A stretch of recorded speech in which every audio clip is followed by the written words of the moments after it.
বিশ্বের মাটির নিচে এমন কিছু অস্ত্র লুকানো আছে যেগুলোর একটিও যদি ছোড়া হয় ধ্বংস হয়ে যেতে পারে গোটা মানব সভ্যতা।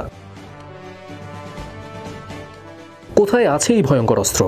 কে রাখছে এগুলো গোপনে? এবং কি ঘটতে যাচ্ছে এই পারমাণবিক যুগে? 2025 সালের হিসাব অনুযায়ী বিশ্বের 9টি দেশের হাতে রয়েছে আনুমানিক 12,241টি পারমাণবিক ওয়ারহেড। এর মধ্যে 87% অস্ত্র শুধু 2 দেশের হাতে, যুক্তরাষ্ট্র ও রাশিয়া।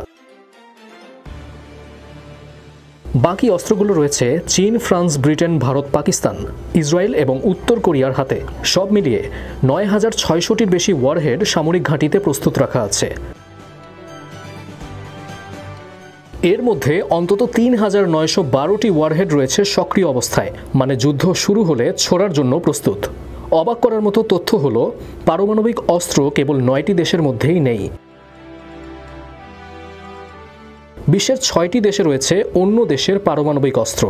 যেমন যুক্তরাষ্ট্র তার বোমা রেখেছে ইতালি, তুরস্ক, জার্মানি, বেলজিয়াম ও নেদারল্যান্ডসে। রাশিয়া রেখেছে বেলারুশে। এই অস্ত্রগুলো বিদেশি মাটিতে থাকলেও সেগুলোর কন্ট্রোল থাকে মূল দেশের হাতেই। এর মাধ্যমে তারা বার্তা দেয়, আমরা যুদ্ধক্ষেত্রে আছি, প্রস্তুত আছি। কিন্তু এই সংখ্যা ও অবস্থান পুরোটাই অনুমানের ভিত্তিতে। কারণ বেশিরভাগ দেশই তাদের পারমাণবিক অস্ত্রের সঠিক তথ্য গোপন রাখে। শুধু যুক্তরাষ্ট্র, ফ্রান্স ও ব্রিটেন কিছু পরিমাণ স্বচ্ছতা দেখিয়েছে।